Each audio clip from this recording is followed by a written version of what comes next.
નિરક્ષરતા એ આપણો મોટો દુશ્મન છે, બેરોજગારી આપણો મોટો દુશ્મન છે, અજ્ઞાનતા એ આપણો દુશ્મન છે, અને આ સિવાય બીજા કોઈ દુશ્મન રહી જતા હોય તો તમે ઓળખી લેજો.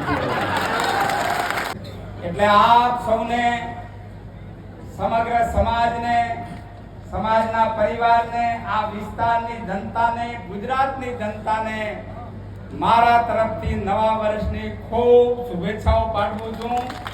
સૌને નવા વર્ષના જાજા રોમ રોમ પાઠવું છું. અને ચિંતન એટલું જ કરવાનું છે કે આપણા સૌનું લક્ષ્ય છે કે આપણો સમાજ સામાજિક, આર્થિક, શૈક્ષણિક અને રાજકીય રીતે સક્ષમ બને. આપણે કોઈનું પડાવી લેવું નથી, પણ એને એ આપણો ખભો પકડીને ચાલે એના ચિંતન માટે આપણે મળ્યા છીએ. અને એ ચિંતન જો આપણે કરવું હોય, શરીર નબળું પડતું હોય તો આપણે દવાખાને જાય તો ડોક્ટર આપણને ચરી આલે છે ને કે આટલી ચરી પાડજો તો શરીર હાજુ થાય. તો જે આપણાને પાછા પાડનારા જે દુશ્મનો છે એને આપણે ઓળખવા. આપણાને પાછા પાડે છે તો વ્યસન એ આપણો આ સમાજનો પહેલા નંબરનો દુશ્મન છે કે નહીં? વ્યસન આપણા પહેલા નંબરનો દુશ્મન છે. નિરક્ષરતા એ આપણો મોટો દુશ્મન છે, બેરોજગારી આપણો મોટો દુશ્મન છે, અજ્ઞાનતા એ આપણો દુશ્મન છે, અને આ સિવાય બીજા કોઈ દુશ્મન રહી જતા હોય તો તમે ઓળખી લેજો. અને એમને ઓળખી અને આ સમાજને શક્તિશાળી બનાવવા માટે આ નવા વર્ષની અંદર બધાની દિશા એક બને, વિચાર એક બને, શક્તિ એક બને, એના માટે આપણે મળ્યા છીએ. અહીં બેઠેલાઓને મારે કહેવું છે કે હું કોઈ દુઃખ નથી, હું ગુમાય છે.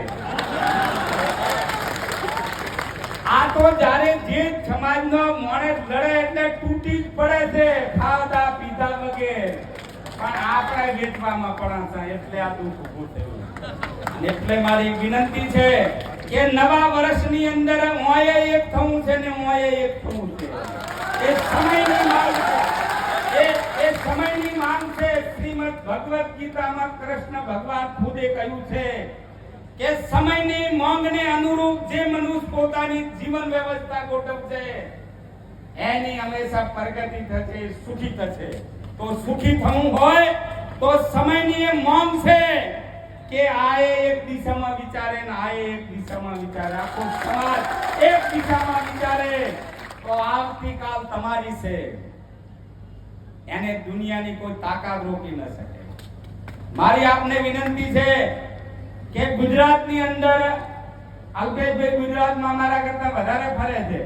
ગુજરાતના જેટલા ઠાકોર સમાજના સામાજિક અને ધાર્મિક સંગઠનો છે બધા જ ના દિલમાં એક વિચાર પેદા થાય. આપણું લક્ષ્ય છે કે આ સમાજ સામાજિક, આર્થિક અને રાજકીય રીતે આગળ આવે. આ કરવું છે ને? આ કરવું હોય તો જેટલા સંગઠનો સમાજના ઉત્થાન માટે તમે તાર કરો, હજી પણ બાકી હોય તો વધારે, પણ આપણી દિશા એક જ, મંજિલ આપણે સિદ્ધ કરવી છે. અને એ સિદ્ધ કરવી હોય તો સમાજના તમામ સામાજિક, આર્થિક અને ધાર્મિક સંગઠનો એક દિશામાં વિચારે. આપણા બધાનું લક્ષ્ય કે આ સમાજ એ બીજા કોઈનો ઓશિયાળો ન રહે, આ સમાજ શૈક્ષણિક રીતે આગળ આવે, એના માટેનો આપણે સૌએ પ્રયત્ન કરવો છે. હમણાં 2 દિવસ પહેલા અલ્પેશભાઈને મારે વાત થઈ હતી કે ગાંધીનગર આપણે રાજ્ય કક્ષાનો એક સંકુલ ઊભું કરવા જઈ રહ્યા છીએ. એમાં પૈસા તો જેટલા મળવો હોય એટલા મળે, પણ બધા આજે તમે જેમ તૂટી પડ્યા એમાં ઉત્સાહ ભેર જો રથ બીજો આવે તો ગમો ગમ એનો વધામણા કરો.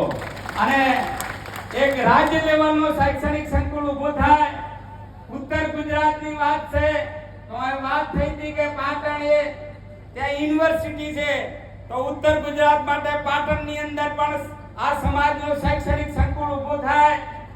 અહીં વાત થઈ છે કે બનાસકાંઠા અને પાટણ જિલ્લો, ભાઈ બનાસકાંઠા અને થરાદ વાવ જિલ્લો અલગ થયો છે, તો પાલનપુર છોટાઉદેપુરમાં પણ જે મધ્યમ બને બનાસકાંઠા ત્યાં પણ આ વિચાર આગામી સમયની અંદર થાય અને આ થરાદ વાળા પણ વિચાર કરે કે ભાઈ આપણે પણ જિલ્લા કક્ષાનું શૈક્ષણિક સંકુલ ઊભું કરવું, તો આપણે આ સમાજને શૈક્ષણિક રીતે આગળ લઈ જઈ શકીશું.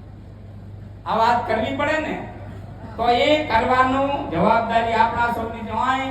ભાઈ અમરતજી, ભાઈ ચંદનજી બધાએ વાત કરી સામાજિક ન્યાયજી બધે સામાજિક સુધારણા માટે.